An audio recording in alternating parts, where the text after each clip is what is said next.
sans les combinaisons de thèmes. Tu as à quelles conditions une démarche est-elle scientifique? À quoi reconnaît-on qu'une découverte est scientifique? À quoi servent les sciences? En quel sens les sciences de l'homme sont-elles des sciences? Faut-il attendre de la science qu'elle ait réponse à tout? Faut-il dire la science ou les sciences? L'objectivité est-elle le privilège des sciences? La connaissance commune est-elle pour la connaissance scientifique un point d'appui ou un obstacle? La connaissance scientifique progresse-t-elle par l'accumulation des observations? La philosophie peut-elle se passer d'une réflexion sur les sciences? La recherche scientifique a-t-elle des limites? La science a-t-elle toujours raison? La science ne fournit-elle que des certitudes? Le développement des sciences est-il recherche du savoir ou de la puissance? Les mathématiques sont-elles une science comme les autres? Les résultats des sciences sont-ils indiscutables? Les sciences de l'homme sont-elles vraiment des sciences? N'y a-t-il de connaissances que scientifiques? N'y a-t-il de science que de ce qui est mathématisable? Peut-on dire que la connaissance scientifique consiste à substituer à la sensibilité de l'homme celle d'un instrument de mesure? Peut-on traiter des faits humains comme des choses sans pour autant considérer l'homme comme une chose? Savoir, est-ce ne rien croire? Une vérité scientifique peut-elle être dangereuse? Vaut-il mieux parler de découverte scientifique ou d'invention scientifique? Y a-t-il des questions auxquelles aucune science ne répond? Et avec les couplages de notions, la science et l'art. L'art a-t-il pour fonction d'exprimer ce qui échappe à la science? L'art est-il moins nécessaire que la science? La science et le bonheur. Savoir rend-il malheureux? La science et l'inconscient. Avons-nous réellement un inconscient? L'hypothèse de l'inconscient a-t-elle une valeur scientifique? La science et la liberté. L'explication scientifique des conduites humaines est-elle incompatible avec l'affirmation de la liberté? La science est-elle au service de notre liberté? Le savoir me libère-t-il? Les sciences humaines pensent-elles l'homme comme un être prévisible? La science et la nature. Les sciences de l'homme ont-elles pour modèle les sciences de la nature? Nature et société sont-elles au même titre objets de science? La science et la raison. Faut-il renoncer à s'interroger sur ce qui est hors de portée de la connaissance scientifique? La rationalité scientifique satisfait-elle tous les besoins de la raison? La science et la religion. Croire en la science est une forme de religion. Science et religion s'opposent-elles? La science et la science. Les vérités scientifiques sont-elles définitives? Science et technique. L'efficacité technique suppose-t-elle nécessairement la connaissance scientifique? La technique n'est-elle qu'une application de la science? Le progrès scientifique est-il lié à l'évolution des techniques? La science et le temps. Dans quelle mesure une connaissance scientifique donne-t-elle du pouvoir sur l'avenir? La science et la vérité. Forcément, on a beaucoup. Ce qui est vrai est-il toujours vérifiable? Dans quelle mesure les énoncés scientifiques peuvent-ils être considérés comme des vérités? Est-ce aux sciences qu'il faut demander la vérité sur l'homme? Faut-il chercher des vérités hors de la science? La recherche scientifique est-elle une recherche de la vérité? La science a-t-elle le monopole de la vérité? La science peut-elle combler notre désir de vérité? Les connaissances scientifiques sont-elles vraies? Les progrès de la science n'ont-ils d'autre fin que la recherche de la vérité? Les vérités scientifiques ne sont-elles que conventionnelles? Les vérités scientifiques sont-elles indiscutables? N'y a-t-il de vérité que dans les sciences? Doit-on tenir pour vrai que ce qui est scientifiquement prouvé? Peut-on dire des vérités scientifiques qu'elles sont provisoires? Peut-on remettre en question une vérité établie scientifiquement? Une vérité scientifique peut-elle être approximative? Y a-t-il un privilège de la vérité scientifique? Science et croyance, ça c'est les anciennes notions au programme, celles qui sont pas en gras. D'où vient que le progrès scientifique laisse subsister des croyances irrationnelles? La connaissance scientifique abolit-elle toute croyance? La connaissance scientifique élimine-t-elle toute croyance? La science est-elle une croyance justifiée? La science peut-elle produire des croyances? Le savoir scientifique s'établit-il contre la croyance? Science et démonstration. N'y a-t-il de démonstration que scientifique? Peut-on prouver une hypothèse scientifique? Toute démonstration est-elle scientifique?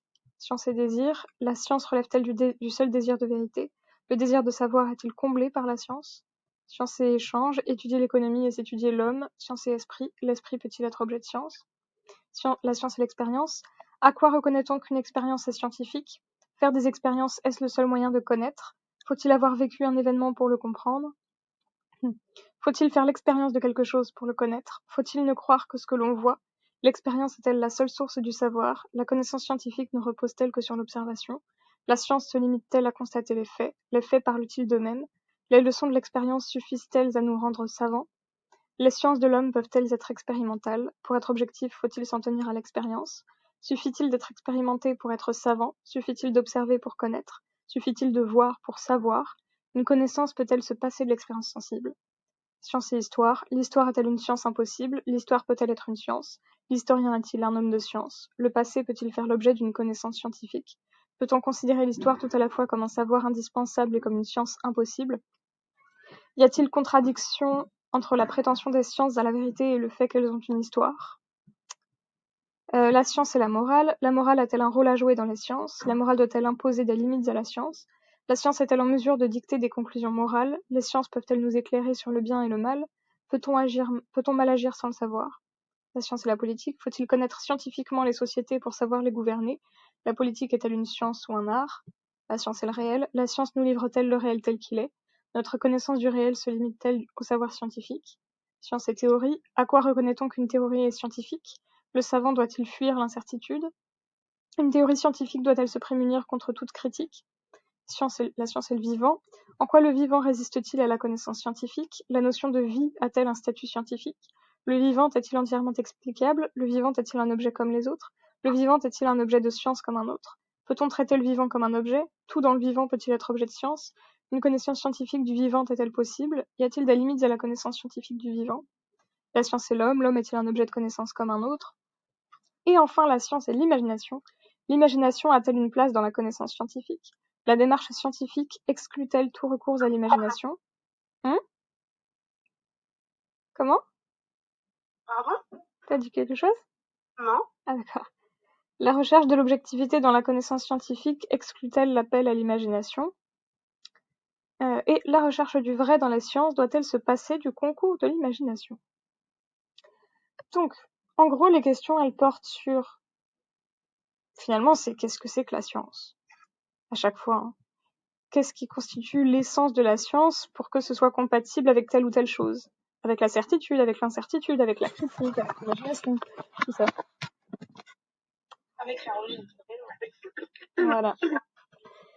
Donc, donc si on revient à la page 53, parmi les questions qui sont simplement sur la notion de science, sans couplage de notions, est-ce qu'il y a une question que tu veux prendre, soit qu'elle te paraisse intéressante, que tu as des choses à dire, qui te viennent tout de suite, soit que tu la trouves difficile, au contraire?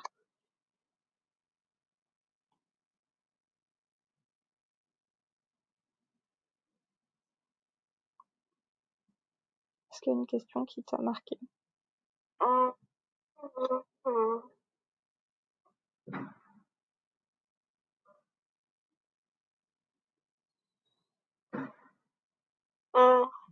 Attendez juste un instant.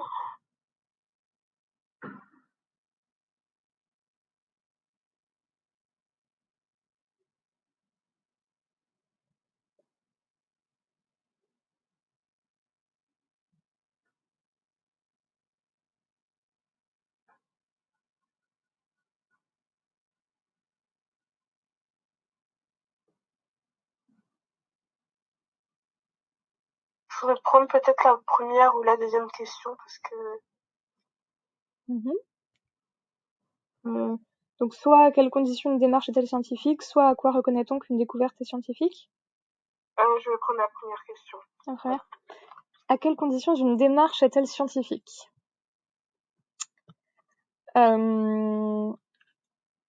Déjà, le mot de démarche, il est intéressant, faudrait l'étudier un peu.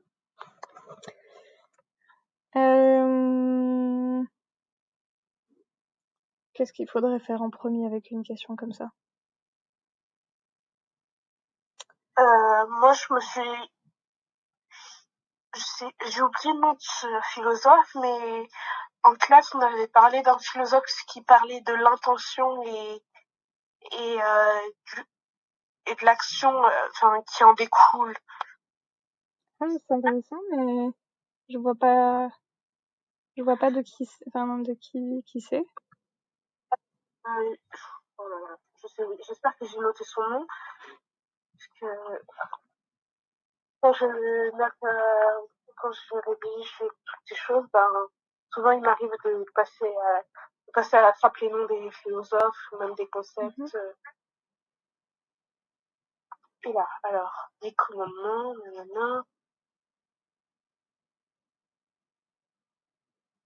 Ah, Edward Kent, ou Kent, je sais pas si c'est Edward ou quoi. D'accord.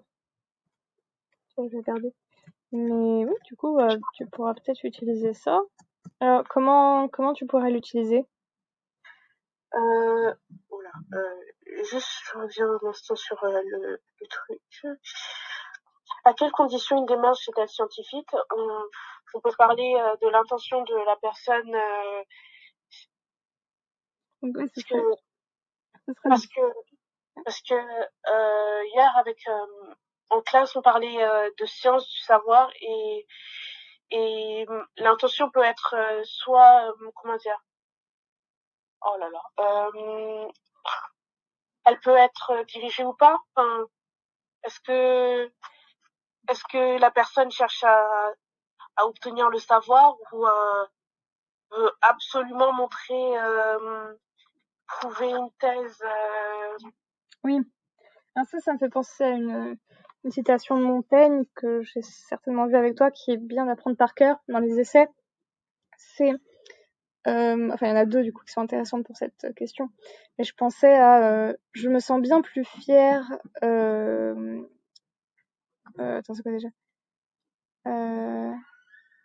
Oui, je me sens bien plus fière de la victoire que je gagne sur moi quand, en l'ardeur même du combat, je me fais plier sous la force de la raison de mon adversaire, que je ne me sens gré de la victoire que je gagne sur lui grâce à sa faiblesse.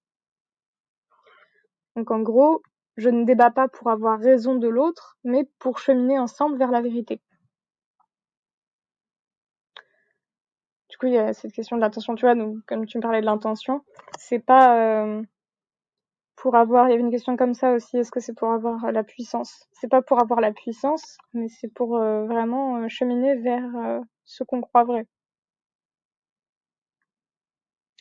Donc déjà, c'est vrai que dans la démarche, il y a plusieurs choses et il peut y avoir la question de l'intention, comme tu disais. Ensuite, la démarche. Qu'est-ce que tu peux trouver comme synonyme de démarche? Démarche, processus, enfin, Ouais. synonyme, enfin, là c'est un champ lexical, mais Ouais, c'est bien, processus. processus, qu'est-ce qu'est-ce que je pourrais dire? Cheminement peut-être? Euh,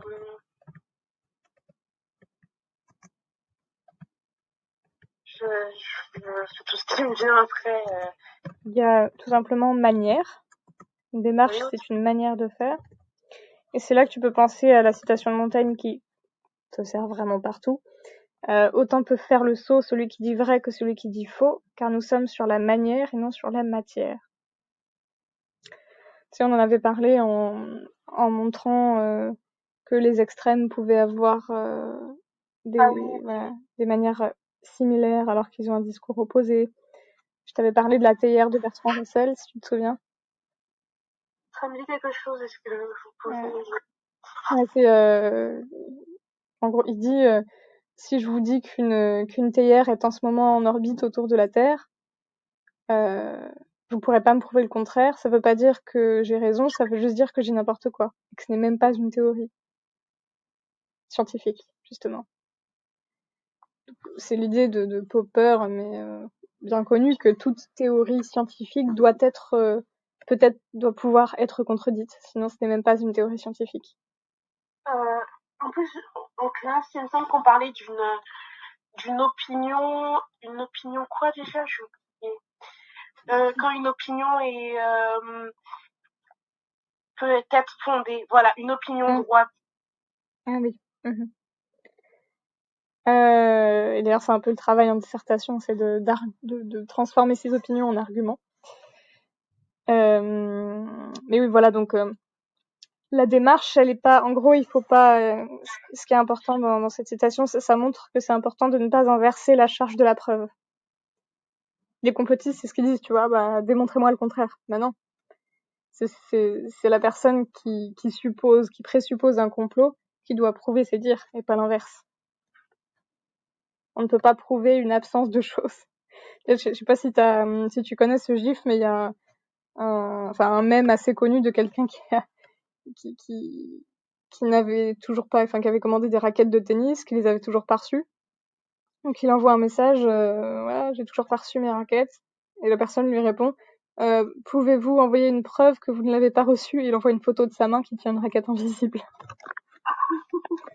Voilà, parce qu'on ne peut pas prouver l'absence d'une vérité. On peut prouver qu'une vérité, mais pas son absence.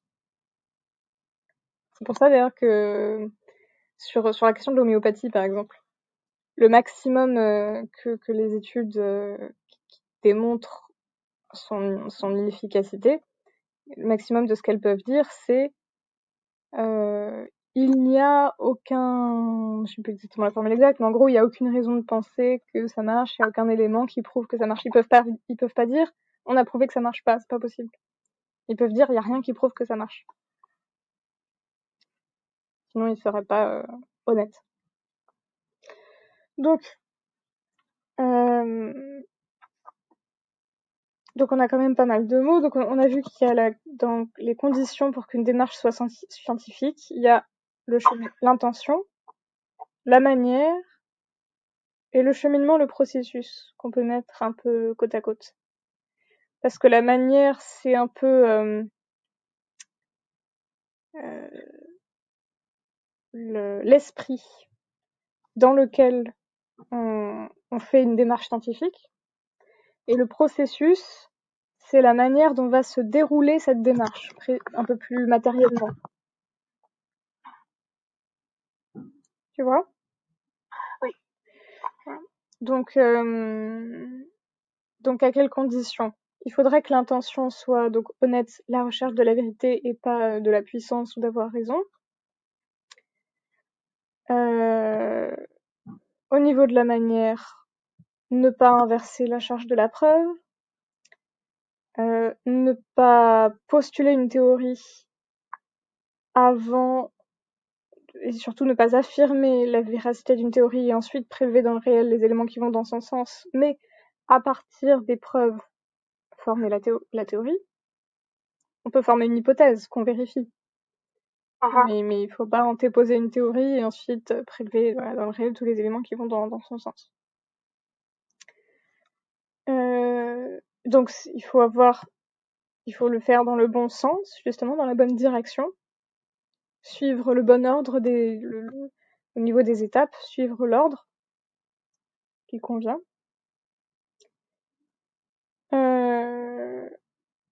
Voilà. Et donc déjà, là, on est déjà un peu dans le processus. Et l'ordre, ce serait ça, ce serait hypothèse, qui demande peut-être de l'imagination, justement. Hypothèse à partir de l'expérience qu'on fait du monde, quand même, et du savoir qu'on a déjà accumulé. C'est-à-dire, il faut d'abord avoir travaillé pour pouvoir commencer une démarche scientifique et avoir appris les choses. Que ce soit en sciences dures ou en sciences humaines.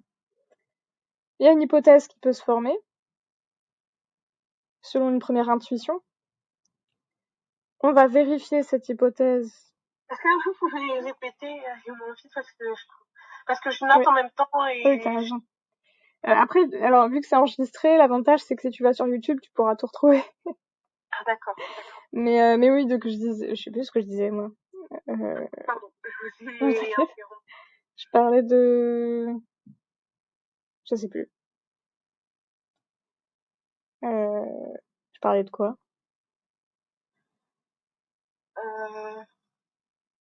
Je vais vous avouer que j'ai pas trop suivi non plus, vu que j'étais en train de noter tout ce que... On parlait de cheminement, on appelle ça de...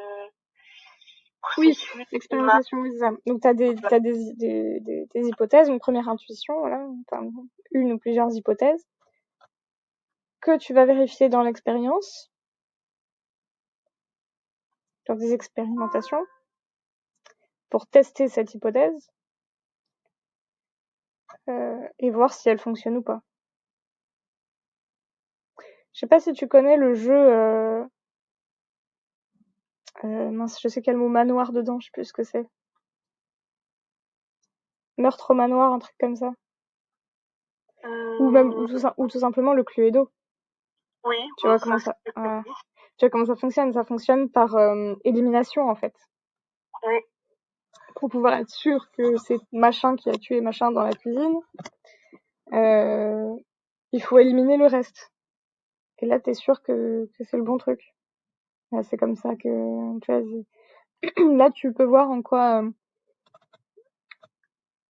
quel processus est meilleur qu'un autre, quoi. Pour assurer.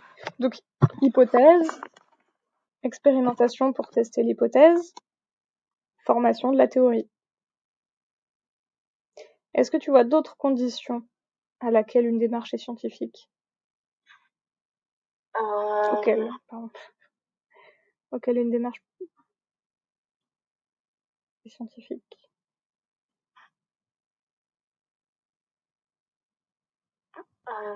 Attendez. Non, enfin, hypothèse, expérimentation, c'est ce qu'on a déjà dit. Je vais parler de beaucoup de choses, hein, mais... Bah, en vérité, il me semble qu'on peut aussi, il y a aussi des débats, des conventions scientifiques, peut-être que ça peut aider. Oui, exactement. D'être exposé à des critiques de personnes du même domaine.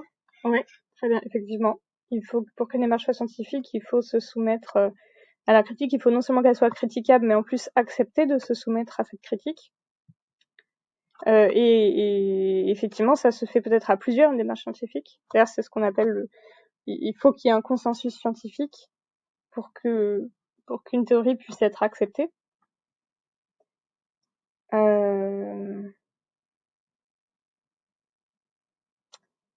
Tiens, si tu tapes, j'ai tapé la question sur Internet et je tombe sur la démarche scientifique est une suite d'actions visant à comprendre le réel pour répondre à une question issue de l'observation du réel.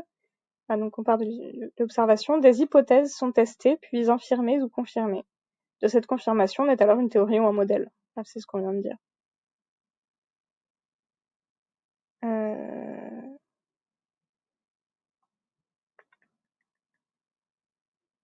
Ah voilà, Philobac.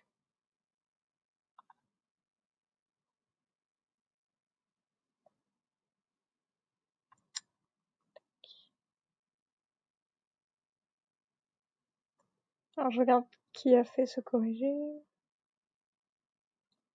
Corrigé assez court. Par exemple, il y a quelqu'un qui dit une définition et caractéristiques fondamentales de la démarche scientifique. La démarche scientifique est un processus systématique et rigoureux. C'est vrai qu'on a les mots de système et de rigueur sont importants, qui vise à découvrir, expliquer et prédire les phénomènes naturels et sociaux. Elle repose sur l'observation, l'expérimentation, la formulation d'hypothèses, leur vérification et leur réfutation éventuelle. La première caractéristique de la démarche scientifique est son objectivité. Ah, ça on n'a pas évoqué. Qu'une des conditions, c'était l'objectivité. Oui, mais c'est juste, enfin, en quelque sorte, je l'avais un peu cité et je l'avais sous-entendu quand j'ai parlé de l'intention. Enfin, il faut, enfin, si je reprends les mots de mes cours faut pas être guidé par la doxa et les croyances et l'opinion quand Oui, on effectivement. mène une expérience. Oui. Ce qui va biaiser tout le jugement et... Oui, il faut dire le mot. Elle cherche à établir des faits indépendamment des croyances, des opinions ou des préférences personnelles. Comme le souligne le philosophe Karl Popper, la science ne consiste pas à prouver des vérités, mais à les soumettre à des tests rigoureux. La deuxième caractéristique est sa rigueur méthodologique. La démarche scientifique suit des règles précises et des protocoles d'expérimentation pour garantir la fiabilité et la validité des résultats. Elle est également caractérisée par sa reproductibilité. Une expérience doit pouvoir être reproduite par d'autres chercheurs dans les mêmes conditions pour confirmer ou infirmer les résultats obtenus. Donc c'est ce qu'on disait avec la critique, et effectivement, il faut que l'expérience puisse être reproduite à l'identique par d'autres personnes. Ça, c'est important. D'autres scientifiques. La troisième caractéristique est son ouverture au débat et à la critique. La démarche scientifique est un processus collectif et collaboratif qui encourage l'échange d'idées, la confrontation des points de vue et la remise en question des résultats. Comme le dit le physicien Richard Feynman, la science est l'art de ne pas se laisser tromper. Tout ça, on en a parlé. Grand 2, les critères... C'est ça ? Comment ? Richard Feynman, je veux juste noter la citation. Ouais. Richard Feynman, c'est F-E-Y-N-M-A-N. L quoi ? N-M-A-N. A-L. Comme Nathan. Et c'est la science de l'art. La science est l'art de ne pas se laisser tromper.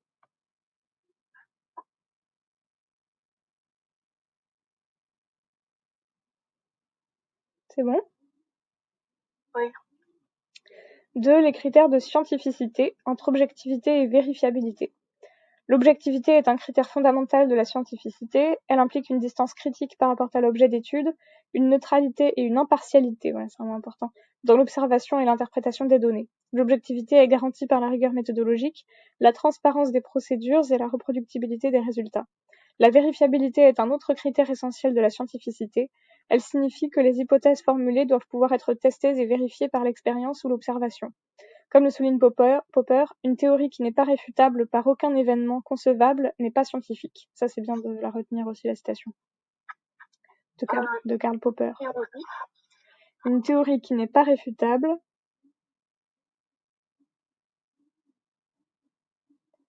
par aucun événement concevable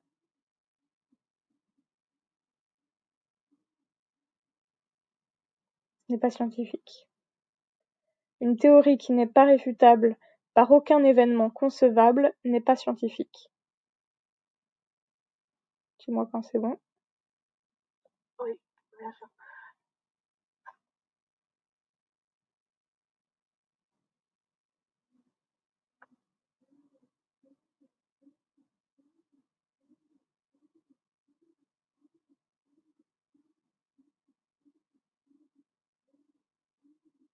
C'est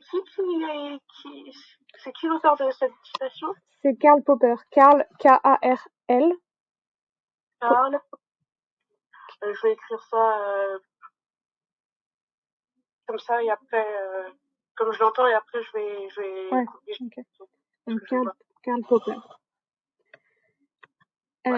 Et tu vois qu'il dit bien une théorie qui n'est pas réfutable par aucun événement concevable n'est pas scientifique. C'est-à-dire ça doit pas forcément être réfuté par un événement, mais ça doit pouvoir être réfuté par un événement que l'on peut concevoir. On doit pouvoir concevoir un événement qui la réfuterait, même si cet événement n'arrive jamais. Cependant, la vérifiabilité n'est pas toujours possible ou suffisante pour garantir la scientificité. Par exemple, certaines théories scientifiques, comme la théorie de la relativité d'Einstein, ne peuvent être vérifiées que dans des conditions très spécifiques et avec des instruments de mesure très sophistiqués. De plus, la vérifiabilité ne protège pas contre les erreurs ou les fraudes scientifiques, comme le montre l'affaire du clonage humain frauduleux en Corée du Sud en 2005. Ce serait éventuellement un exemple à aller chercher pour pouvoir l'étudier un peu. 3. Les limites et les controverses autour de la démarche scientifique. La démarche scientifique a ses limites et fait l'objet de controverses. La première limite est l'incertitude inhérente à la science. Comme le dit le physicien Werner Heisenberg, la science ne donne pas la connaissance certaine, mais seulement la connaissance probable. Encore une phrase que tu peux retenir. Heisenberg, oula. Ouais. H-E-I-S-E-N-B-E-R-G. Werner de son prénom. Werner? Bon, je vais juste écrire son nom de famille. Heisenberg. H-E-I-S-E-N-B-E-R-G. S-E-N. Oui, je l'ai écrit. Ne vous inquiétez pas. B-E-R-G. J'ai entendu L. Non, c'est juste que... Non. Donc la science ne donne pas la connaissance certaine, mais seulement la connaissance probable.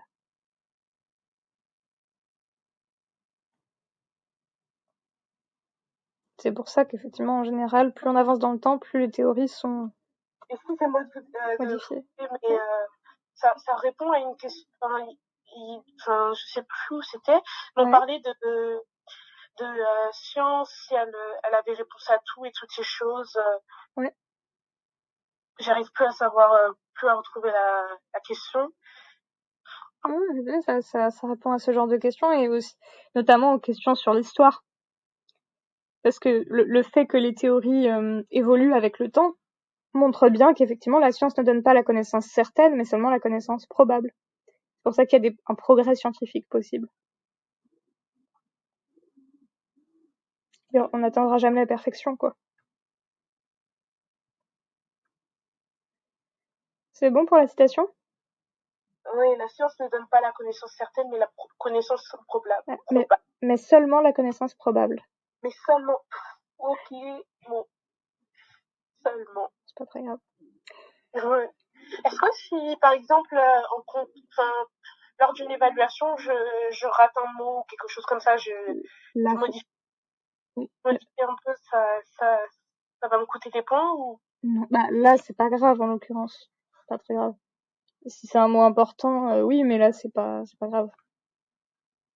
La deuxième limite est l'influence des facteurs sociaux, économiques et politiques sur la science. Comme le montre le sociologue des sciences Bruno Latour, la science n'est pas un processus purement objectif et rationnel, mais est aussi influencée par des enjeux de pouvoir, des intérêts économiques et des valeurs culturelles. La troisième limite est l'éthique. La démarche scientifique peut conduire à des découvertes et des innovations technologiques qui posent des questions éthiques, comme le clonage, la manipulation génétique ou l'intelligence artificielle. Comme le dit le philosophe Hans Jonas, la science doit être guidée par une éthique de responsabilité. Bon, ça, t'es pas obligé de retenir. Juste retenir le côté éthique à garder en tête. L'impact de la démarche scientifique sur la connaissance et la société. La démarche scientifique a un impact majeur sur la connaissance et la société. Elle a permis de faire des découvertes fondamentales, de développer des technologies innovantes et d'améliorer la qualité de vie. Comme le dit le physicien et philosophe Pierre Duhem, la science est le plus grand bienfait de l'humanité. Cependant, la démarche scientifique a aussi des conséquences négatives. Elle peut conduire à une déshumanisation de la connaissance, à une technicisation de la société et à une aliénation de l'individu. Ouais. Comme le dit le philosophe Théodore Adorno, la science devient une idéologie quand elle prétend expliquer et contrôler tout. Ça, tu peux retenir. Adorno, la science devient une idéologie. Ah, ça fait écho à la religion, ça. Par exemple, ouais. Quand elle prétend expliquer et contrôler tout. Mais ça, en fait, ça fait, là, ça me fait penser à, si je devrais réviser là-dessus, est-ce que je pourrais parler de l'ambition d'Elon Musk avec, comment on appelle ça, le transhumanisme? Oui, par exemple, oui. Ça, c'est sur le côté éthique. Mais après, peut-être pas sur ce sujet, parce que donc le sujet, c'est bien à quelles conditions, c'est quoi déjà? À quelles conditions une démarche est-elle scientifique? Oui, bien sûr. Donc on n'est pas trop sur le côté éthique, mais si c'était une question qui nécessitait de parler de l'éthique, oui, tout à fait. D'accord. C'est quoi que j'allais... La citation. La science devient une idéologie quand elle prétend expliquer et contrôler tout.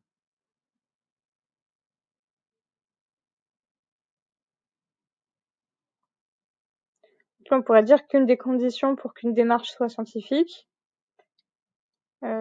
c'est aussi l'humilité de ses prétentions, on va dire. L'humilité, simplement. On n'a pas pensé à l'humilité.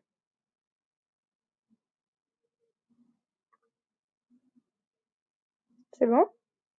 Oui, je vais noter ça. Donc ça c'est de Adorno.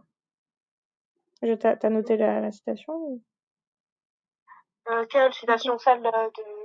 La science devient une idéologie quand elle prétend expliquer et contrôler tout. Oui, j'ai noté. Voilà. En conclusion, la démarche scientifique est un processus complexe et controversé qui a des implications profondes pour la connaissance et la société. Elle nécessite une réflexion critique et éthique pour garantir sa scientificité, sa responsabilité et son utilité pour l'humanité. Voilà.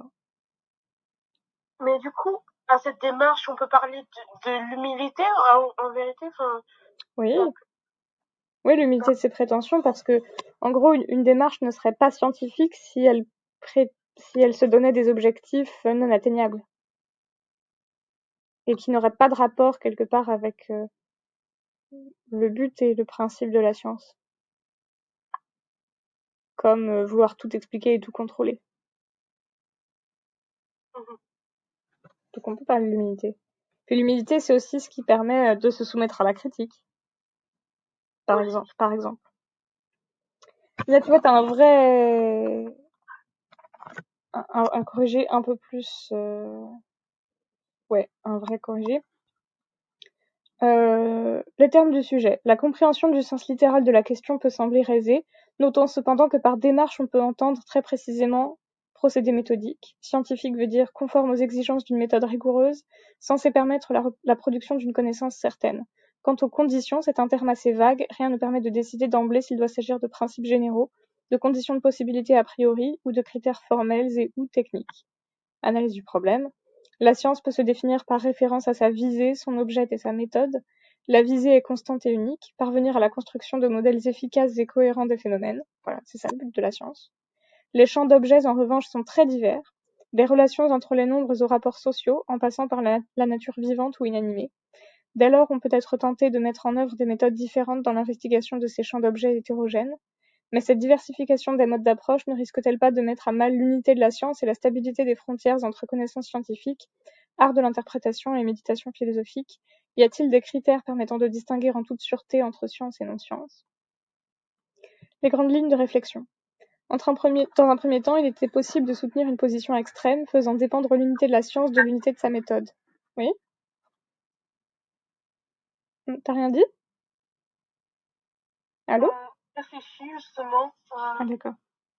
Je vois pas là où ils veulent en venir en fait. Comment ça? Est-ce que vous pouvez répéter? Là, ouais. Dans un premier temps, il était possible de soutenir une position extrême, faisant dépendre l'unité de la science de l'unité de sa méthode. Non, je vois pas là où ils veulent en venir. En gros, quelle que soit la science, il faut une même méthode. Mais je vois pas, pourquoi ils parlent de position extrême ou d'opinion extrême, j'ai pas compris. Ah, parce que, en gros, parce que justement, il faudrait qu'une seule méthode applicable à toutes les sciences. D'accord. Dès lors, le respect des règles de la méthode suffirait à attester la scientificité de la démarche. C'est pour ça, extrême. Une deuxième partie pouvait adopter le point de vue radicalement inverse d'un anarchisme méthodologique. Est scientifique toute démarche revendiquée comme telle par une science à un moment quelconque de son histoire. Enfin, on pouvait essayer de montrer que la rigueur commune à toutes les sciences, en dépit de la diversité des méthodes propres à chacune, réside dans leur fidélité scrupuleuse à la chose même. Il te donne un plan possible. Donc, grand 1, il était possible pour commencer de supposer que l'objectivation scientifique de tout domaine d'objet passe par l'application d'une seule et même méthode. C'est ainsi que Descartes croit pouvoir affirmer dans les règles pour la direction de l'esprit que la sagesse humaine n'a pas davantage à tenir compte du mode d'être spécifique des objets de connaissance que la lumière du soleil de se diversifier en fonction des objets qu'elle éclaire. À ce compte, c'est l'application stricte par le savant des préceptes de la méthode qui garantit le caractère scientifique de chacune de ces démarches. C'est ainsi que Descartes reconnaît un caractère rigoureusement scientifique à la démarche tentée par Archimède dans la résolution de certains problèmes mathématiques. Le savant grec aurait su diviser un problème complexe en questions simples et en conduire la résolution sous la forme d'une démonstration certaine et évidente. En revanche, et toujours selon Descartes, Galilée aurait procédé par accumulation d'expériences et sans être capable de formaliser et d'exposer clairement les règles de sa méthode. Autant dire que sa démarche n'était pas scientifiquement fondée, quelle que puisse être par ailleurs l'importance de ses découvertes. Donc, c'est la méthode qui compte. Grand 2. On pouvait soutenir dans un second temps le point de vue inverse et donc essayer de montrer qu'il est impossible de déterminer des critères de la scientificité susceptibles de valoir pour toutes les sciences et à toutes les époques. Cette perspective relativiste et historiciste est celle de l'anarchisme méthodologique adopté par Paul Feyerabend. C'est vrai qu'il faut le connaître lui. Comment, en effet, admettre que la physique d'Aristote a quoi que ce soit en commun du point de vue de sa méthode et de sa visée avec la physique de Newton? Et au nom de quoi, par ailleurs, refuser d'accorder à la démarche de Newton ou d'Aristote le qualificatif de scientifique qu'elle revendique pour elle-même. Dès lors, il faudrait admettre l'impossibilité d'une détermination a priori des conditions et des critères de la scientificité. Devrait être considérée comme scientifique toute démarche de connaissance qui se présente comme telle, pour autant que le concept de science lui-même se construit et s'altère au fil de l'histoire des sciences. Bon, c'est pas très satisfaisant. C'est un peu comme l'art. Oh bah, art, tout ce qui est dit, être de l'art. Troisième partie, on pouvait dans un dernier moment de la dissertation se démarquer de ce relativisme dissolvant. Si les objets, les méthodes et peut-être même les visées de la science varient à l'infini, il est en revanche une exigence commune à tous les savants, celle de faire droit à la chose elle-même qui est à connaître et dont il s'agit de rendre raison. En effet, c'est le souci toujours plus aigu d'une correspondance très étroite du discours de la science avec son objet, qui permet d'expliquer en les justifiant la diversification des méthodes et le remaniement constant des résultats. C'est-à-dire que même la diversité des méthodes selon les sciences est liée au fait de vouloir correspondre à l'objet qu'on se donne, justement, selon la science. Et ça vaut pour toutes les sciences. À ce compte, par exemple, les sciences humaines n'apparaîtraient pas comme moins scientifiques que les sciences exactes, mais simplement comme autrement rigoureuses. L'histoire n'est pas moins scientifique que les mathématiques, explique Heidegger dans Être et temps. Elle est seulement plus large quant à la sphère des fondements dont elle relève, puisque l'histoire est d'autant plus scientifique qu'elle est plus attentive et plus fidèle à ce que peuvent avoir d'irréductiblement spécifique l'aventure de l'homme dans le temps et le destin politique des peuples. Il te donne quelques références possibles. Descartes, Règles pour la direction de l'esprit, règles 1 à 4. Feyerabend, Contre la méthode, premier chapitre. Heidegger est traitant, mais ça c'est trop dur. Traduction de Martineau, paragraphe 32. Les fausses pistes. Le danger était de définir des conditions tellement restrictives que finalement seule la géométrie pure et la théorie des ensembles auraient pu être considérées comme susceptibles de mettre en œuvre des démarches rigoureusement scientifiques. Attention au péril inverse, se satisfaire de critères si lâches que l'astrologie ou la marelle devenaient dignes du prix Nobel. Du point de vue du correcteur, un sujet clair et sans piège, à traiter en utilisant ses connaissances en histoire des sciences. Une dissertation d'épistémologie est mauvaise quand elle est pauvre en exemples, abstraite et trop générale. Voilà. Donc attention effectivement aux exemples. Et puis au fait de penser à toutes les sciences quand tu donnes des exemples. Les sciences dures, mais aussi les sciences humaines. Voilà. C'est déjà pas mal tout ça.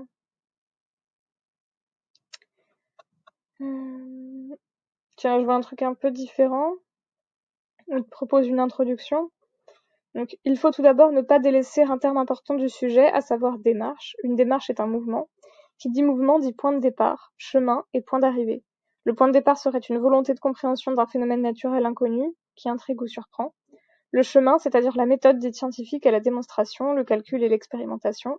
Enfin, le but d'une telle démarche comporte aussi des critères propres, construire des lois, des modèles explicatifs et satisfaisants afin d'éclaircir les phénomènes. Le sujet nous invite aussi à discernir une démarche scientifique d'une approche pseudo-scientifique, on peut penser aux superstitions, ou encore d'une attitude religieuse, distinction donc entre savoir et croyance.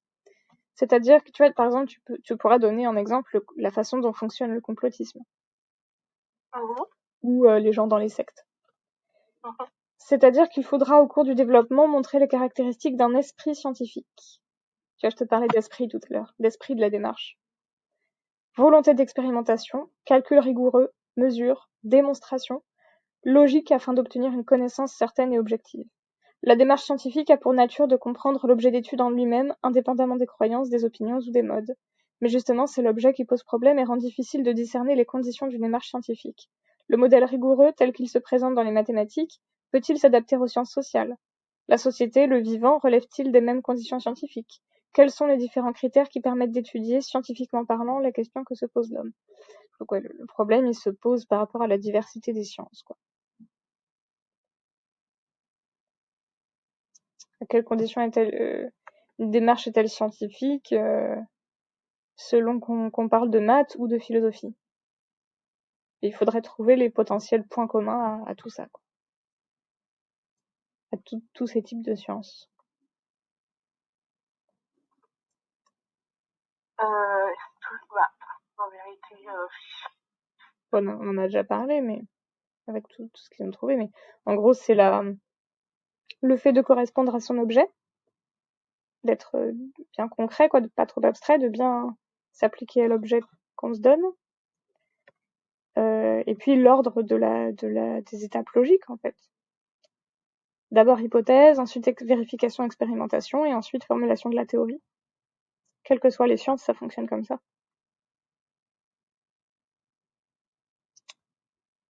Voilà. Est-ce que techniquement, vu qu'on a commencé à 5, il nous reste 10 minutes, est-ce que tu veux rapidement regarder une question qui est traitée dans un couple de notions? D'accord. Tu veux choisir quoi? Là, on a science et art, science et bonheur, science et inconscient. Je te laisse choisir.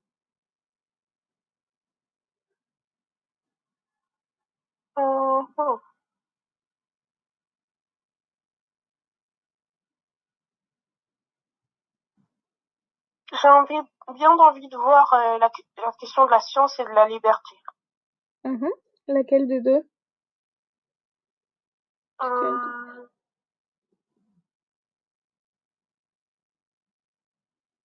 Il y en a peut-être plus que 2 d'ailleurs.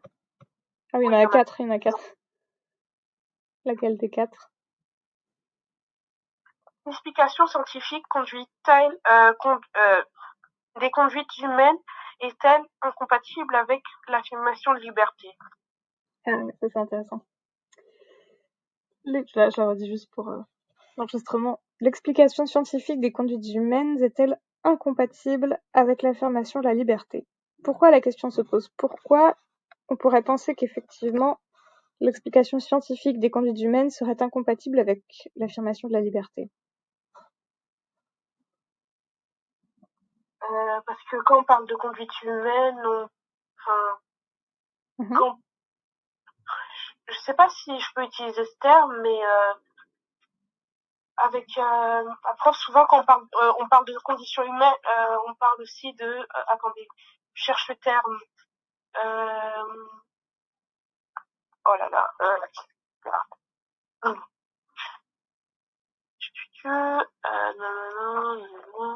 finitude, d'une certaine finitude de l'homme, dans le sens où on serait on serait victime de notre propre conduite, dont on serait passif. Enfin, je sais pas si ça a du sens, mais Là, je vois pas le rapport avec le sujet, pour l'instant. parce que on parle de liberté et la conduite on oppose conduite humaine à liberté. Et du Alors coup, non, c'est pas ça qu'on oppose dans la question, attention. On oppose l'explication scientifique de ces conduites à la liberté, mais pas les conduites. C'est l'explication scientifique des conduites humaines est-elle incompatible avec l'affirmation de la liberté? C'est pas la façon dont on se conduit, c'est l'explication scientifique de ces conduites.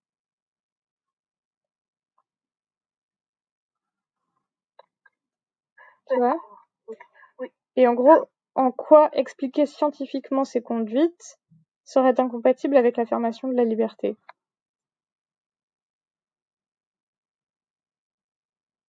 L'opposition, elle est plutôt entre science et liberté. Qu'est-ce qui caractérise la liberté?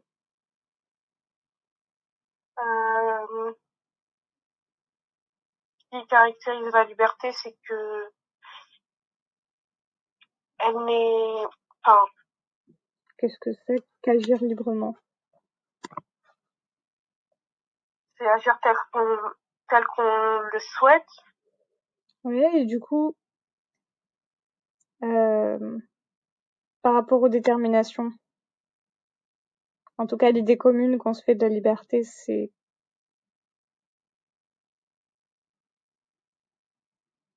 et plutôt on va faire dans le sens inverse. Qu'est-ce qu'elle fait l'explication scientifique par rapport, en l'occurrence, à une conduite humaine? À quoi elle la réduit finalement l'explication scientifique, la conduite humaine? À quelque chose de...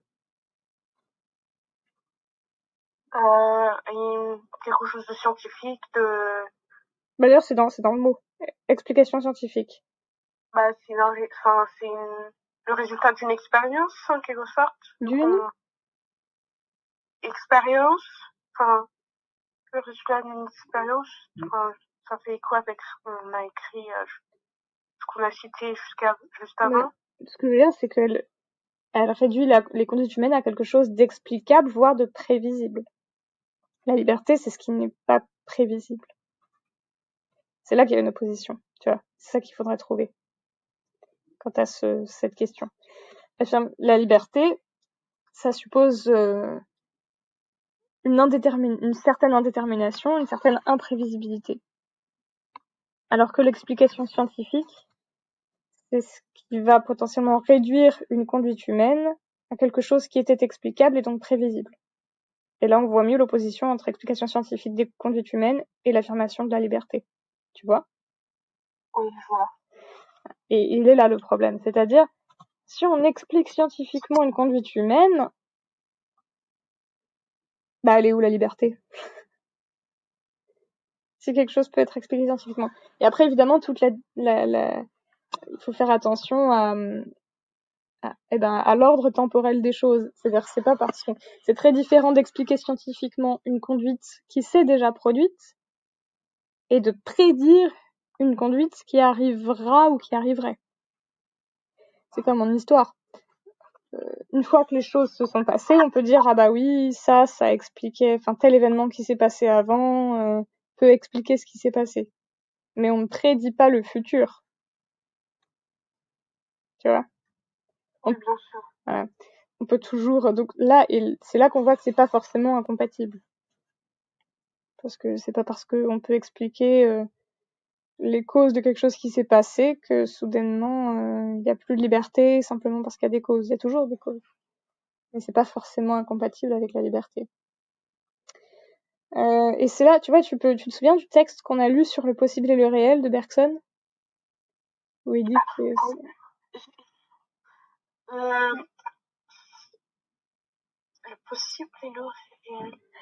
C'était un long texte ou un peu, oui, pas de... c'est un chapitre en fait dans un livre qui s'appelle La pensée et le mouvant. C'est le chapitre qui s'appelle Le possible et le réel, où il dit que il y a pas d'abord le possible qui devient réel, il y a d'abord le réel et rétrospectivement on se dit du coup oui. c'était possible. Oui, on en a, enfin, c'était une citation, du coup, on l'avait vu sous forme de citation. Oui, c'est ça, mais il y a un chapitre entier là-dessus, je crois qu'on a lu ensemble, et ou quasiment le chapitre entier, où il donne l'image du miroir. Oui. Voilà. Et... Et ben là, tu pourrais l'utiliser, par exemple. Tu vois, parce que, en gros, comme je te disais, il y a d'abord les conduites humaines, qu'ensuite on peut expliquer scientifiquement. Mais l'explication ne précède pas la conduite.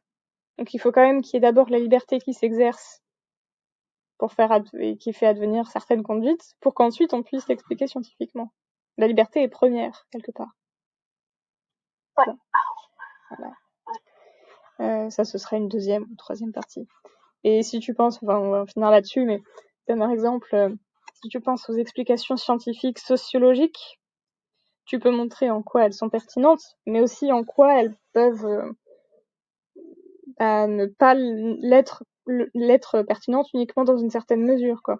Il y a un sociologue qui s'appelle Durkheim, par exemple, qui a écrit des pages et des pages, une étude complète sur le suicide, sur où est-ce qu'on se suicide plus, à quel âge, quel sexe, tout ça. Mais dans quelle religion, mais dans toutes ces explications sur pourquoi tel groupe de population se suicide plus qu'un autre, il n'y a pas une explication de pourquoi un homme se tue.